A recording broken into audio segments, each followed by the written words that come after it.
Good morning. Welcome to Faith in the Morning. Something good is going to happen to you today, so expect miracles. Thanks for joining me today. Faith in the Morning exists to help you start your day with faith and encouragement, and that's exactly what's going to happen today. Today, we're talking about how to continually knock out those goals that you still have for 2023.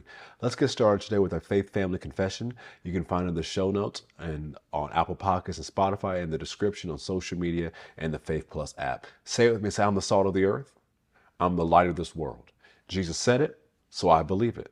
I'm a carrier of the glory of God. Today, I will experience the extreme goodness of God. Today, I make myself available for God to show his goodness to others through me. Today, I am increasing in influence. Today, I will see the goodness of God in my life. Today, something good is going to happen to me, so I expect miracles. Go with me to Proverbs chapter 18. We're going to start with verse 20. Proverbs chapter 18, verse 20. Like I said, we're continuing today about how to knock out the goals that you have for 2023. I encourage you for the last couple of weeks, don't give up on your goals just because it's October. You can still knock out these goals. You can still make progress toward these goals. Before the holidays even start, there are still things you can knock out. Someone told me recently as they were listening to the last few weeks of podcasts, they said, thank you so much for talking about these goals, because once I began to do what you're sharing, I was able to knock off some goals on my list. Don't give up on your goals. So many of you spent so much time at the beginning of this year praying and fasting and getting the right insight about what goals you want to do.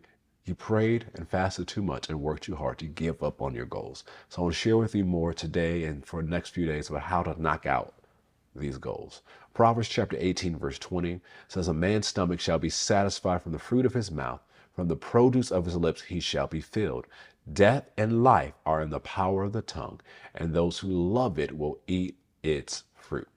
Now, one of the things I encourage you to do when it concerns your goals, put it in a place where you'll see it every day. Whether it's the refrigerator, whether it's a whiteboard, whether it's a computer screen or on the mirror in your bathroom, a mirror somewhere, or on your device where you always see the goals in front of you.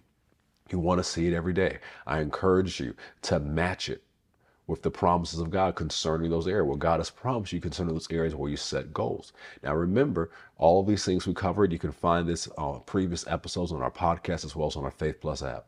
We cover a number of other things since then, but here's the next step I want you to do. You have your goals, you have the promises. Now it's time to change the way you talk about it. Change the way you talk about your goals. Stop saying, oh, it's so hard to do this. I don't know when I'm ever going to do this. I don't know. I just don't know. Stop saying that.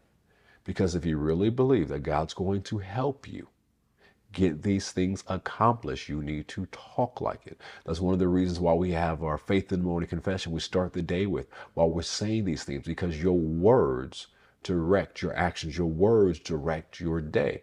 And so if you want to fulfill these goals, you need to start talking like you're able to fulfill them.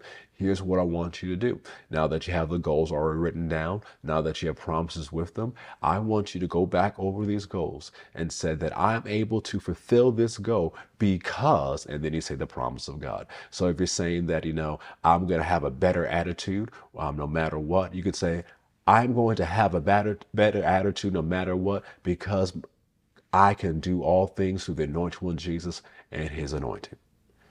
Simple as that. Go back through all of those goals. If you say, well, I still want to lose weight. Do you know what? You have self-control. So you say, you know what? I am going to lose this amount of weight and I'm going to be healthy. I'm going to be fit because God has given me self-control. Go back to those goals and those promises and now personalize it. Now, what I want you to do as you personalize it, write these things, I want you to say it every day. When you go back to that mirror, to that refrigerator, as often as you see it, say, this is what I'm doing. I'm doing this. I'm doing this. I'm doing this. What are you doing? You're reminding yourself what you believe. You're reminding yourself what you're focused on, and you are releasing your faith for those things to come to pass. Your words are important. As it says here in Proverbs chapter 18, death and life are in the power of the tongue, and those who love it will eat its fruit. One of the things you see in Proverbs all throughout the book of Proverbs, I'm reading through the book of Proverbs again this month, is what your words can create. Your words can help you fulfill your goals.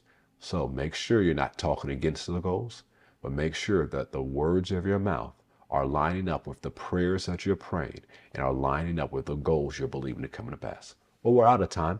I'll see you next time on Faith in the Morning. If you haven't already, make sure you subscribe to us on Apple Podcasts and Spotify and download the Faith Plus app.